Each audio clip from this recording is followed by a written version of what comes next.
కొత్త బిజినెస్ కోసం ఆలోచిస్తున్నారా? ఈజ్ ఆన్ డిస్ట్రిబ్యూషన్ కోసం కాల్ చేయండి 9154729854.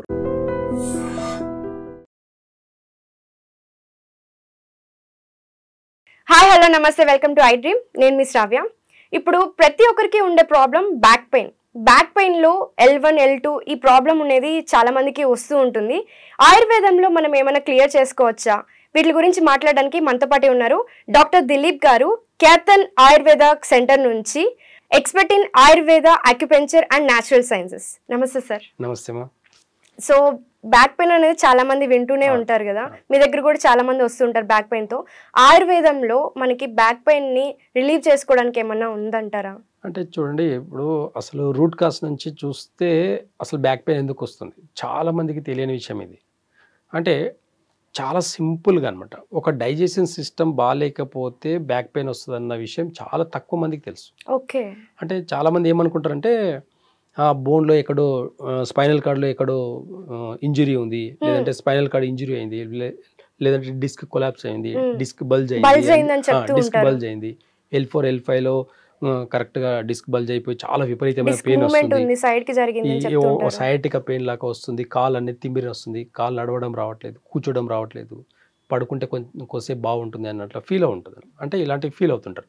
అయితే దీనికి మెయిన్ ప్రధానంగా వచ్చేసి డైజెషన్ ప్రాబ్లం వల్లనే బ్యాక్ పెయిన్ అనేది వస్తుంది. డైజెషన్కి మరి బ్యాక్ పెయిన్కి ఏంటి సంబంధం? చాలా సింపుల్ అండి.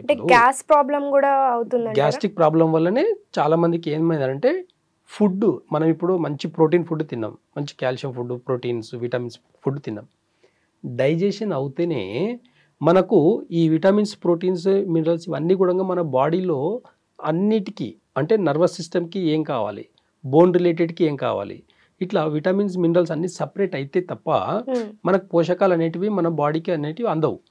ఇవి సరైన మోతాదులో అందకపోవడం వల్లనే స్పైనల్ కార్డ్ వీక్ అవ్వడం, బాడీలో నర్వస్ సిస్టమ్ వీక్ అవ్వడం, దీని వల్లనే ఎక్కువ పెయిన్స్ వస్తాయి అన్నమాట. డైజెషన్ సిస్టమ్ ఎప్పుడైతే బాగా పెట్టుకుంటామో ఆ రోజు ఖచ్చితంగా బ్యాక్ పెయిన్ తక్కువ ఉంటుంది.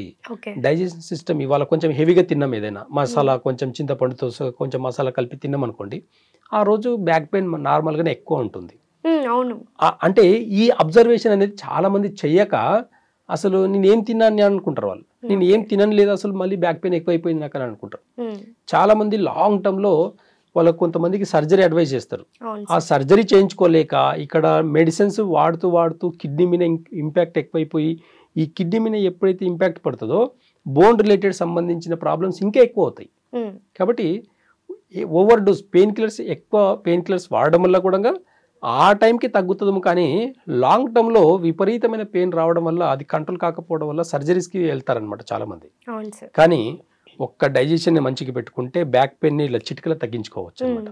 కానీ ఇది చాలా తక్కువ మందికి తెలుసు. ఇంకా బెల్ట్ కూడా వాడే వాళ్ళు ఉంటారు చాలా మంది, నెక్కి సంబంధించిన బెల్ట్లు. కొంతమంది నేను బయట అప్పుడప్పుడు బయటకు వెళ్తుంటాను, అలా బెల్ట్ వేసుకొని చిన్న వయసులో, అంటే 30 years వాళ్ళు కూడా బెల్ట్ వేసుకొని తిరుగుతుంటారు. ఏమనంటే లేదు సార్ నాకు బెల్ట్ లేకపోతే నాకు మూవ్మెంట్ రాదనండి. అంటే యాక్యుపెంచర్లో కూడా కొన్ని మంచి టెక్నిక్స్ ఉంటాయన్నమాట. ఇప్పుడు ఎగ్జాంపుల్గా చూస్తే యాక్యుపెంచర్లో కొన్ని టిప్స్ చెప్తాను, పాటించడం వల్ల కూడా తగ్గించుకోవచ్చు అనమాట. అయితే ఇది వచ్చేసి అరచేయి వచ్చేసి మనకు ఇవి 2 కాళ్ళతో పోలుస్తాం అనమాట. ఇవి 2 చేతులు, ఇది తల భాగం. అయితే ఇది బాడీ ఫ్రంట్ సైడ్ బాడీ, ఇది బ్యాక్ సైడ్ బాడీ. ఈ 2 కాళ్ళ మధ్యలో స్పైనల్ కార్డ్ ఉంటుంది. ఇక్కడ ఇలా పెట్టి ఇలా డీప్ ప్రెషర్ ఇస్తే కూడా బ్యాక్ పెయిన్ అనేది తగ్గుతుంది. ఈ రెండింటికి ఫింగర్స్ కి మధ్యలో డీప్ ప్రెషర్ ఇస్తే కూడా ఇన్స్టెంట్ గా తగ్గిపోతుంది, 2 minutes లో పెయిన్ తగ్గిపోతుంది. అంటే వాళ్ళు అనుకుంటారు నాకు బోన్ డిస్క్ ప్రాబ్లం ఉంది కదా, మరి ఎలా తగ్గుతుంది అని అనుకుంటారు. అది నోట్స్ ఉంటాయి కదా, L4 L3 అన్నట్లుగా ఆ నోట్స్ తెలియదు కదా, ఇప్పుడు మనం అనవసరంగా ప్రెస్ చేస్తే మళ్ళీ లేనిపోని ప్రాబ్లమ్స్ వస్తాయేమో అనే ఆలోచన కూడా ఉంటుంది. అయితే మనకు నేచర్ లో ఒకటి సైడ్ ఎఫెక్ట్ లేని వైద్య విధానంలో ఆల్టర్నేట్ థెరపీలు అన్నింటిలో కూడా సైడ్ ఎఫెక్ట్స్ అనేది చాలా తక్కువ ఉంటాయి. అయితే యాక్యుపెంచర్లో చూడొస్తే అసలు ఈ యాక్యుప్రెషర్ అయితే మాత్రం చాలా ఈజీ. జస్ట్ ఈ 2 fingers మధ్యలో బ్యాక్ పెయిన్ ఉండేవాళ్ళు ఇలా 4 fingers పెట్టి ఇలా ఒక 2-3 minutes ఇలా డీప్ గా ప్రెస్ చేస్తే చాలు, వితిన్ 2 minutes లో కూడా బ్యాక్ పెయిన్ తగ్గించుకున్నాను. నెక్ పెయిన్ అంటే ఇది హెడ్ అనమాట, ఇది బ్యాక్ సైడ్ అనేది నెక్, ఇది వచ్చేసి ఫేస్ సైడ్ అనమాట. ఈ నెక్ సైడ్ కూడా డీప్ గా ఇక్కడ మంచిగా ఇట్లా డీప్ గా ఇట్లా ప్రెషర్ ఇస్తే కూడా నెక్ పెయిన్ ని తగ్గించుకోవచ్చు. చిన్న టిప్స్ ద్వారా తగ్గించుకోవచ్చు.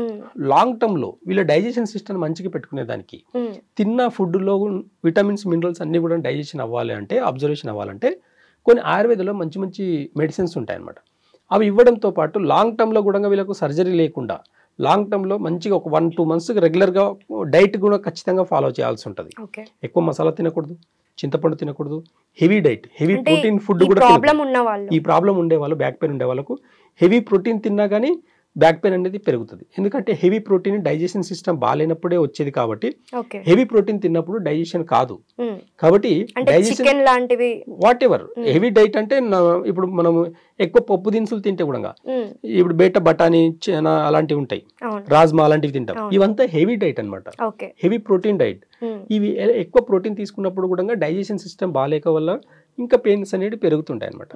నాన్ వెజ్ అంటే ఇంకా చెప్పనే వద్దు, దాంట్లో మసాలా ఉంటుంది, నాన్ వెజ్ ఉంది, హెవీ ప్రోటీన్ కాబట్టి అసలు ఇంకా డైజెషన్ కాదు. దీనివల్ల ఇంకా ప్రాబ్లమ్స్ పెరుగుతాయి తప్ప తగ్గవు.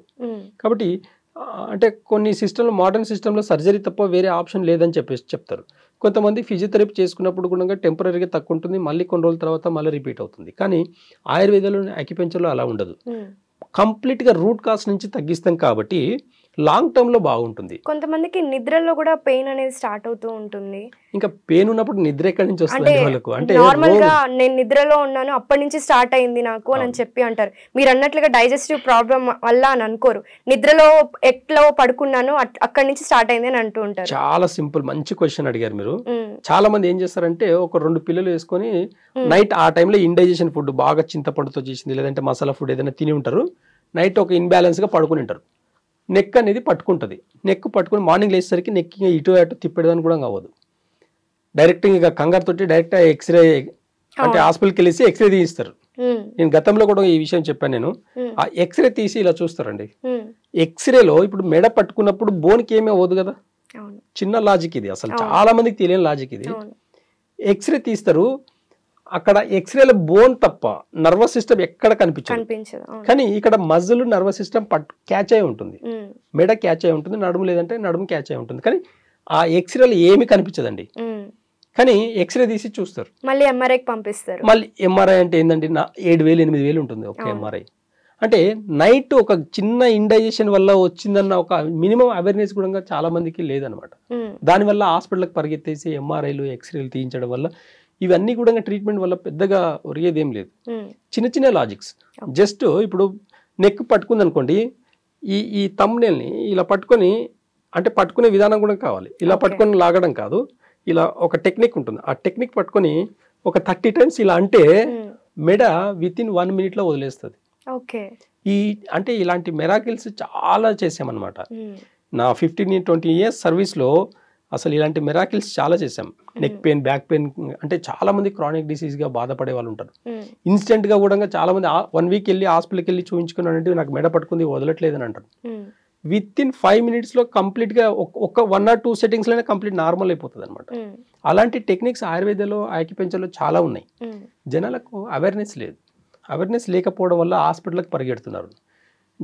ఒక్కసారి గుర్తుపెట్టుకోండి, నెక్ పెయిన్ కానివ్వండి, బ్యాక్ పెయిన్ కానీ ఉన్న వాళ్ళు మసాలా ఫుడ్, చింతపండుకు సంబంధించిన, పులుపుకు సంబంధించిన ఫుడ్ అవాయిడ్ చేయండి, 50% తగ్గిపోతుంది. నేను ఇంకొక కొత్త విషయం కూడా తెలుసుకున్నాను, ఏంటి అంటే ప్రోటీన్ కూడా తినకూడదు ఈ పెయిన్ ఉండే వాళ్ళు. తెలియక పప్పే కదా అరుగుతుంది, అది ఈజీగా అరుగుతుంది అని చెప్పి తింటూ ఉంటారు. తప్పండి. అసలు ఈ పప్పు దినుసులు అన్ని కూడా డైజెషన్ సిస్టమ్ బాగాలేని వాళ్ళకు ఖచ్చితంగా అరగవు అనమాట. కాబట్టి ఈజీ డైజెషన్ అంటే ఫుడ్ లో చేంజెస్ ఏం చేస్తే ఇంకా తొందరగా తగ్గుతుంది అని అంటే ఓన్లీ వెజిటేబుల్స్ ని బాయిల్ చేసి తినడం వల్ల, అన్ని రకాల వెజిటేబుల్స్ ని, అన్ని రకాల ఆకుకూరల్ని, ఒక 4 రకాల ఆకుకూరలు, 4 రకాల ఒక 2 రకాల ఆకుకూరలు, ఒక వెజిటేబుల్స్ వేసేసుకొని మంచిగా హాఫ్ బాయిల్ చేసుకుని తినడం వల్ల అసలు హ్యాపీగా ఈజీగా డైజెషన్ అవుతుంది. ప్లస్ డైజెషన్ సిస్టమ్ ఎప్పుడైతే బాగుతుందో మీరు తిన్న వెజిటేబుల్స్ నుంచి ఉన్న ప్రోటీన్స్, విటమిన్స్ అన్నీ కూడా బాడీకి కరెక్ట్గా ప్రాపర్గా అందుతుంది. అప్పుడు ఈజీగా పెయిన్స్ అనేవి తగ్గడమే కాకుండా బాడీ కూడా వెయిట్ తగ్గడం జరుగుతుంది. అనవసరమైన ఫ్యాట్ అంతా కూడా రెడ్యూస్ అవుతుంది అనమాట. ఇలా చిన్న చిన్న టిప్స్ ద్వారా కూడా బ్యాక్ పెయిన్స్ ని, నెక్ పెయిన్స్ ని తగ్గించుకోవచ్చు అనమాట. ఇప్పుడు చాలా మంది తీసుకుంటున్న డైట్ లో ఫైబర్ అనేది మిస్ అవుతుంది అని అనుకోవచ్చా? అవును. అయితే ఇప్పుడు చూడండి, ఫైబర్ మిస్ అవుతుందని చాలా మంది అనుకుంటారు. కానీ నేను కొన్ని వీడియోస్లో చెప్పాను, నేను చిక్కుడుగా ఉంటుంది, హై ఫైబర్ అనమాట. అది ఆ చిక్కుడుగాని హాఫ్ బాయిల్ చేసుకుని తింటే మన బాడీకి కావాల్సినంతగా దొరుకుతుంది. మనం అనుకుంటాం కానీ స్పెషల్గా దానికోసం స్పెషల్గా కొన్ని ఫుడ్ తీసుకోవడం వల్ల ఇండైజెషన్ ప్రాబ్లమ్సే వస్తాయి తప్ప కరెక్ట్గా అంటే ఏదైనా సరే ఆయిల్ ఫ్రై అనేది ఒక డిసీజ్ వచ్చినప్పుడు, ఒక పెయిన్ బాడీలో, ఎనీ పెయిన్ బాడీలో ఎక్కడైనా సరే పెయిన్ ఉన్నప్పుడు ఆయిల్ ఫుడ్ కానివ్వండి, మసాలా కానివ్వండి, పులుపు కానివ్వండి, ఈ 3 తింటే ఎప్పటికీ తగ్గవు. ఈ 3 మానేస్తే ఆటోమేటిక్గా తగ్గే డిసీజెస్ చాలా ఉన్నాయన్నమాట. కాబట్టి ఈజీ డైజెషన్ ఫుడ్ అంటే హాఫ్ బాయిల్ చేసుకున్న అన్ని రకాల వెజిటేబుల్స్ని తినడం వల్ల వెయిట్ రెడ్యూస్ అవ్వచ్చు, బ్యాక్ పెయిన్స్ పోతుంది, నెక్ పెయిన్ పోతుంది, బాడీలో ఉండే అన్ని రకాల పెయిన్స్ కూడా రెడ్యూస్ చేసుకోవచ్చు అనమాట. ఒక్కసారి ట్రై చేసి చూడండి. ఒక 1 వీక్ ఈజీ డైజెషన్ అంటే ఓన్లీ వెజిటేబుల్స్ మాత్రమే, no chapati, no rice, only వెజిటేబుల్స్ని ఒక 2 times తిని చూడండి. అన్లిమిటెడ్గా తినొచ్చు. మళ్ళీ వెజిటేబుల్స్ అనేటివి అన్లిమిటెడ్గా తినొచ్చు, ప్రాబ్లం లేదు. ఎందుకంటే ఎనీ వెజిటేబుల్స్ హాఫ్ బాయిల్ చేసేసరికి అది ఒక సగం ఉడికి ఉంటుంది, ఇంకో సగం అనేది మనకి జఠరాగ్ని ఒక పని ఉంటుంది, ఇంటెస్టైన్ అన్న స్మాల్ ఇంటెస్టైన్లో ఒక పని ఉంటుంది. ఆ హీట్కి కూడా మనం మిగతా ఫుడ్ అంతా డైజెషన్ అయిపోతుంది. ఆ ఇంటర్నల్గా ఎప్పుడైతే డైజెషన్ ప్రాపర్గా జరుగుతుందో మనకు కావాల్సిన పోషకాలన్నీ కూడా మన బాడీకి వస్తాయన్నమాట. ఈ డైట్ ద్వారా కూడా పెయిన్స్ని తగ్గించుకునే ఒక టెక్నిక్ ఇది. ఒకటి ఫాలో చేస్తే కూడా ఒకసారి 1 వీక్ 2 వీక్స్ ఫాలో చేసి చూడండి, మంచి రిజల్ట్స్ వస్తాయి అనమాట. ఓకే, సివియర్ గా ఉండి మీరు అన్నట్లుగా సర్జరీస్ దాకా వెళ్ళే వాళ్ళకి కూడా ఇది ఇట్లా డైట్ ఫాలో అయితే సెట్ అయిపోతుంది అంటారు. అంటే మన దగ్గరకు వచ్చే పేషెంట్లు అందరికీ కూడా డైట్ చెప్తాము, లైఫ్ స్టైల్ చెప్తాము, ఏం తినకూడదు, ఏం తినాలి, ఇవన్నీ చెప్తాం. ఏ టైంలో తినాలి, ఏ టైంలో తినకూడదు, ఇవి చెప్పిందే కాకుండా ఆయుర్వేదంలో కొన్ని అంటే రూట్ నుంచి కొన్ని మెడిసిన్స్ ఇస్తాం. ఇప్పుడు సివియర్ బ్యాక్ పెయిన్ ఉండే వాళ్ళకు అశ్వగంధతో పాటు మనం శిలాజిత్ కల్పిస్తాం అనమాట. ఇది ఇచ్చినప్పుడు నర్వస్ సిస్టమ్ కాకుండా మజిల్ నర్వస్ సిస్టమ్ అంతా కూడా స్టిమ్యులేట్ అయిందే కాకుండా రూట్ కాస్ నుంచి డైజెషన్ సిస్టమ్ కూడా ఇంప్రూవ్ అవుతుంది అనమాట. ఇలాంటి కొన్ని మెడిసిన్స్ ఇవ్వడం వల్ల ఎంత క్రానిక్ డిసీజ్, రేపు సర్జరీ అనే వాళ్ళు కూడా తగ్గించుకునే ఆయుర్వేదంలో అలాంటి మంచి టెక్నిక్స్ ఉన్నాయి అనమాట. ఆయుర్వేదంలో అన్ని రకాల డిసీజ్కి ఆయుర్వేదంలో ఖచ్చితంగా రూట్ కాస్ నుంచి ట్రీట్మెంట్ చేస్తాం కాబట్టి అన్ని డిసీజ్ తగ్గుతాయి అనమాట. అందులోనూ డైట్ లోనే సెట్ చేస్తున్నాం కాబట్టి ఈజీగా అయిపోతుంది అంటారు. Okay sir, thank you so much. Thank you. And don't forget to subscribe to iDream. And for more videos, please subscribe to iDream. Please subscribe to iDream. Please subscribe iDream. And please subscribe to iDream. For more videos, subscribe to iDream. please like, share and subscribe to the channel. Congratulations, iDream. Subscribe to iDream. Subscribe to iDream. So subscribe to iDream Media. iDream ki iDream team andarki huge congratulations. Please subscribe iDream Media. Please subscribe to iDream. Subscribe iDream. Please subscribe to iDream.